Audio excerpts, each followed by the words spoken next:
Hello साथियों, आज मैं आपके लिए लेकर आया हूँ एनसीईआरटी क्लास 10th मैथमेटिक्स का फर्स्ट चैप्टर जिसका नाम है रियल नंबर्स।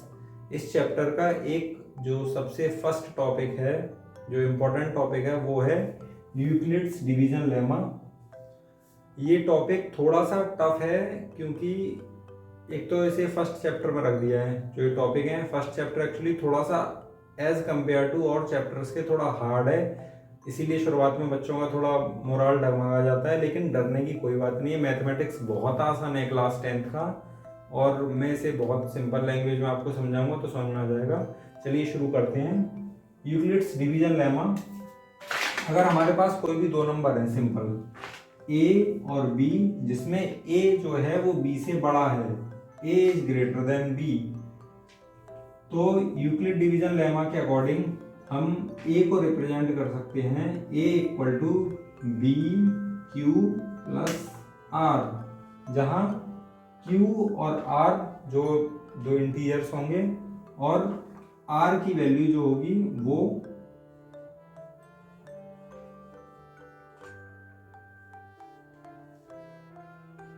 जीरो के इक्वल भी हो सकती है और जीरो से बड़ी भी हो सकती है। लेकिन जो बी जो होगा, जो हमारा सेकंड नंबर था, उससे छोटी होगी। ठीक है, अभी ये इक्वेशंस वगैरह ए बी क्यू आर ऐसे लिख दिया है तो बहुत टफ लग रहा होगा ये, लेकिन कोई टफ वाली बात नहीं है। मैं इसे एक एग्जांपल लेके समझ सकता हूँ। कोई दो नंबर हैं 8 एंड 6। ठीक है, सिंपल 8 और 6 में कौन सा नंबर बड़ा है? 8। ठीक है, सिंपल जो लेमा, जो यूक्लिड डिवीजन लेमा लिखी हुई है उसी के अकॉर्डिंग इसे करते हुए चलते हैं। ठीक है, 8 इज ग्रेटर देन 6, जैसे यहाँ लिखा था ना ए ग्रेटर देन बी। ठीक है, उसके बाद अब ये कुछ बोल रहा है कि ए बराबर बी क्यू प्लस आर, ऐसे लिख सकते हैं। तो इसे हम ऐसे लिखेंगे 8 equal to 6 into Q plus R. Q plus R अभी भी पीछा नहीं छोड़ रहे हैं, लेकिन कोई डरने की बात नहीं है।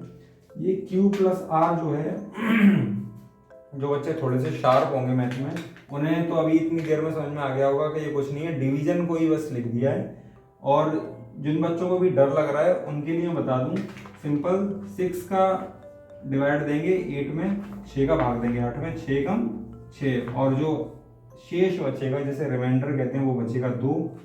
तो अब यहाँ पे आते हैं 8 इक्वल टू 6 इंटू 1 प्लस 2।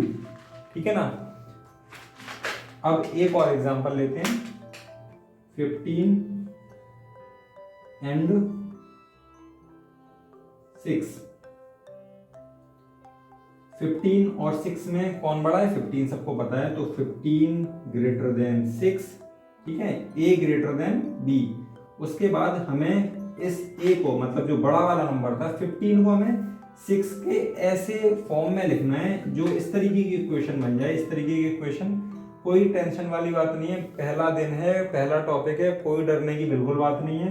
6 का डिवाइड देंगे 15 में,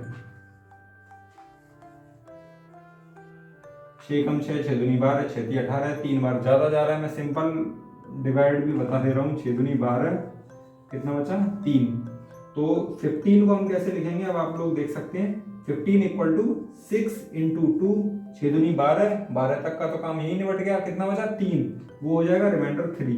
ठीक है, अब इस इक्वेशन को अगर इससे कंपैरिजन करेंगे तो यहाँ पे हमारा ए क्या हो गया? 15, बी हो गया 6। ठीक है, बी के साथ जो लिखा हुआ था क्यू, वो एक्चुअली यहाँ पे 2 आ रहा है, तो क्यू इक्वल टू हो गया 2 और आर इक्वल टू हो गया, जो रिमाइंडर है वो कितना है? 3। एक एग्जांपल और देखते हैं 10 एंड 3। 10 और 3, 10 और 3 में क्या बड़ा है? 10। 10 ग्रेटर देन 3।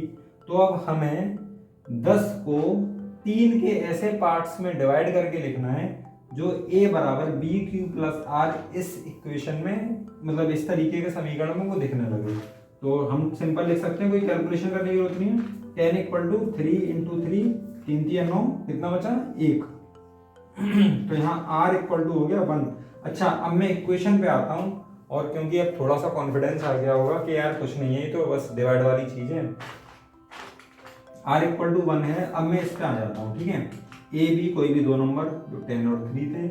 जो q होता है वो होता है भागफल, जितने बार भाग गया होता है।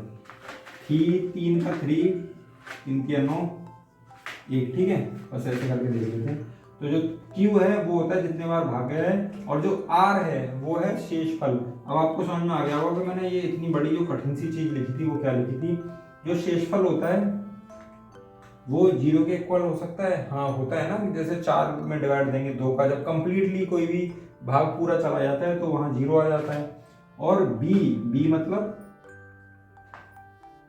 जिस संख्या से भाग दिया जा रहा है, ठीक है।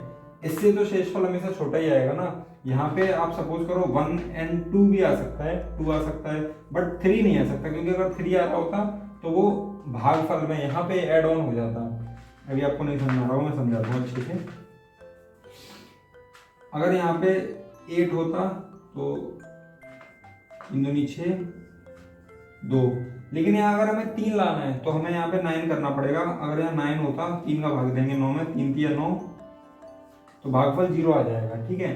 तो अब आपको समझ में आ गया होगा कि जो r की वैल्यू b से छोटी क्यों होती है और 0 के इक्वल और 0 से बड़ी कैसे हो सकती है, ठीक है। तो थैंक यू। अच्छा हाँ, जाने से पहले मैं एक बात और बता दूं कि इतना सब कुछ कठिन है, यूक्लिड डिवीजन लेमा पढ़ क्यों रहे हैं। ये देखने में भी बहुत कठिन लग रही है, डिवीजन का ही रूप है, लेकिन इसका जो एप्लीकेशन है, इसका जो यूज है वो बहुत ज़्यादा अच्छा है।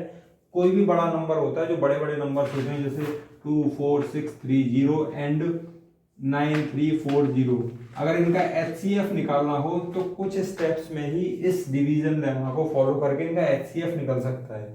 तो इसका जो एप्लीकेशन है वो बहुत यूजफुल है, बहुत अच्छा एप्लीकेशन है इसका HCF निकालने में।